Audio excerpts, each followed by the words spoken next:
wonderful people. It's me again, the great, one more great countryman.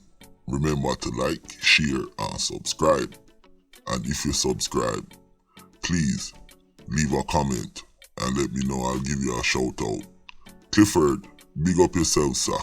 And Marlene, big up yourself. And Maxine.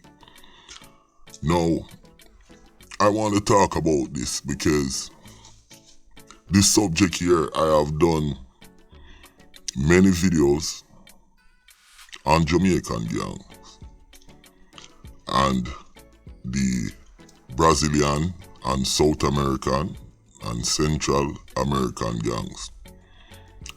And to be frank, it never got much traction. But now I see other vloggers doing videos on this. Seems like they're watching my channel. So I am gonna break it down why there is a big difference with El Salvadorian gang and Jamaican gangs. And Jamaican gang could never ever step up to the South American gangs and the El Salvadorian gangs. So let's go. Well, we have to have a group or some gangs to compare to. And look at the screen in front of you. We're gonna start with, we're gonna use the Wandan gang as a proving, as a comparison, comparison. Now, this is the Wandan gang. You see the leader of the Wandan gang. And if you notice what's up there, it's Black Man, the King of Broke Badness. And that's one of the major difference between El Salvador and Jamaican gang.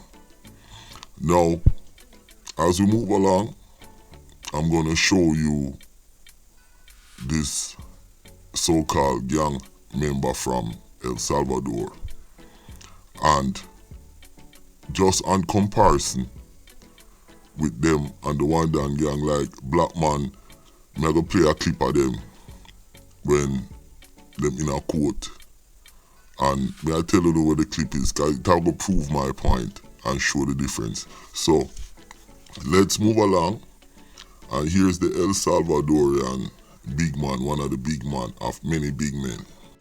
Now, look at the screen in front of you. That's El Barney. Morris Alexander Bersinan. And this guy is a big time MS-13 guy. Now, as we move along, I'm going to show you how Fiend things set and who I watch him and what kind of governmental restriction him depend. Watch this. Look at the screen in front of you. It says Morris Alexander Bersinan, alias El Barney, is one of MS-13 member in El Salvador who is sanctioned by the United States for participation in activities including drug trafficking. He is the leader of the MS-13 program known as the Normandy. Now, listen, I'm going to repeat that. He is the leader of the MS-13 program known as the Normandy. Okay? What I'm trying to say, these guys are very much organized.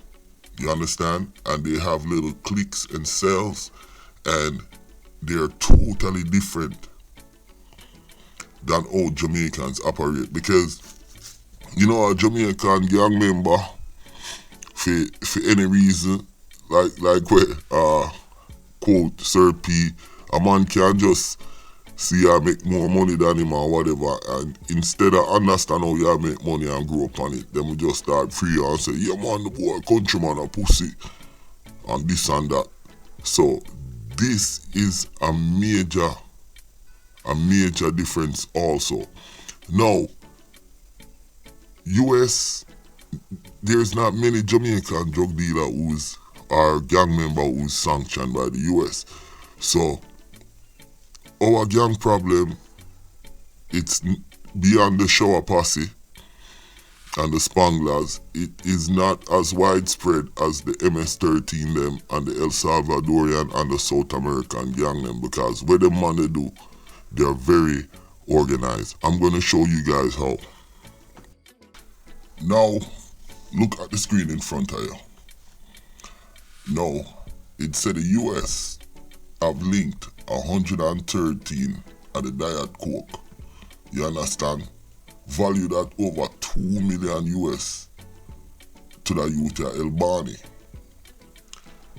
Them say he is involved in or accused of involvement in 50 slapware. You understand? And a lot of the people them is like them dispose them in a certain way. Now, them say the way I'm situate up him think financially, since 2008 him own like at least 14 properties. You understand? Them also say him is the owner of a bus company. Them also say him have money in certain banks, and he made alliance with certain political party. Now, listen, this is important. Alliance with certain political party which is loyal to these people. Now, them say the police intelligence indicate that the political party have provided legal and safe haven for Barney and his little crew.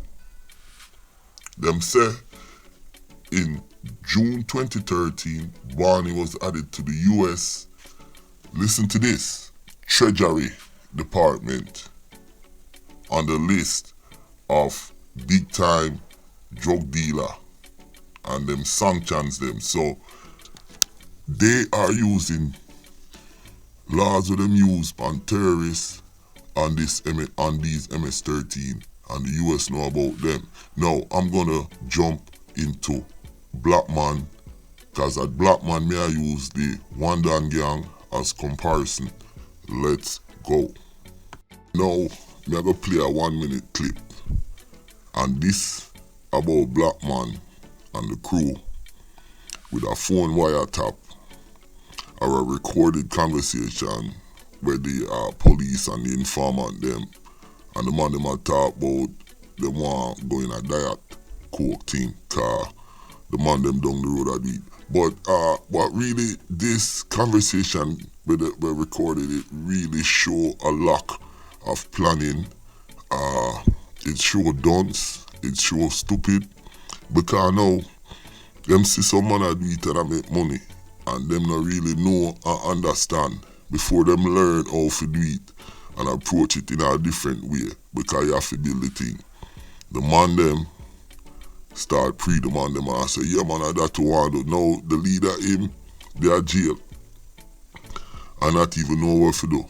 And then you see Mama Christie, she had enough things to for try earn money. But one of the biggest comparison, and it is contrary, when the MS-13 them and them man there, the gang them there at El Salvador in a prison, them still a eat food. Them a run the clinic them a work with the doctor, them a work with the neighborhood entities, with the people them will provide certain service, because the politician has left up the system so much that these guys come in and them fulfill the different services that government should be doing. So that's why these gangs are so strong.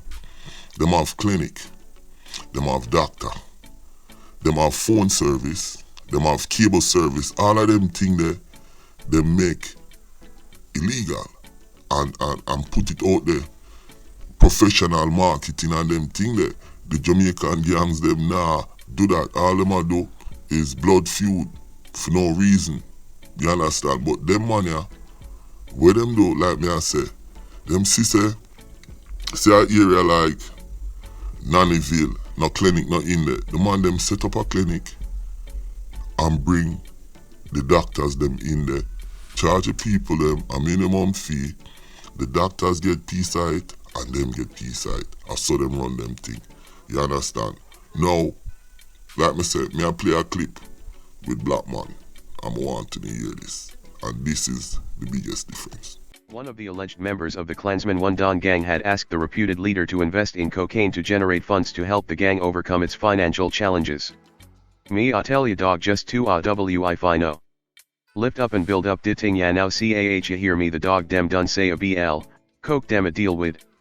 Defendant Fabian Crocs Johnson was heard telling the One Don alleged leader, Andre Blackman Bryan, during one of the secretly recorded conversations. However, Blackman did not respond as it appeared that he had gotten disconnected from the call. But, while the former gang member who recorded the call tried to get him back on the line, Crocs indicated that he wanted the alleged boss to consider getting involved in cocaine distribution. It me I tell de g cuz coming like wi what offload some coke. Ting to ena cuz it the dog dem a deal with round here, Crocs said. The trial previously heard through the secret recordings that the gang was experiencing financial trouble in 2019 when the alleged leader and others members of the gang's alleged top brass were in custody. During that time, the gang was reportedly in disarray as members became disloyal and edgy.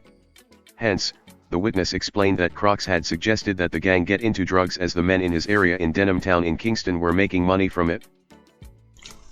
As I come to the conclusion of this video, you hear that clip, Black man them now make no money, like me I say broke badness.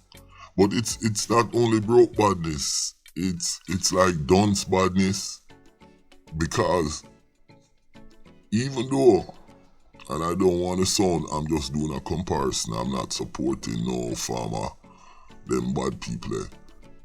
Even though MS-13 them wicked and do all sort of thing, one thing they do is they're loyal and they don't kill off each other, and they actually have alliance with other members from different different gangs. So the key thing in them place, like I said, the political system and the government them leave up the people them. So these gangs they step up.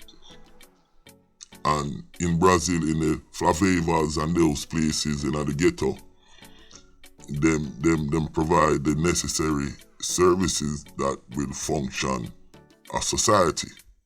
And that's what's going on. The gangs in Jamaica don't do that. It's a fundamental difference. So there is really no comparison, or there is a comparison, but it's a whole different ball game.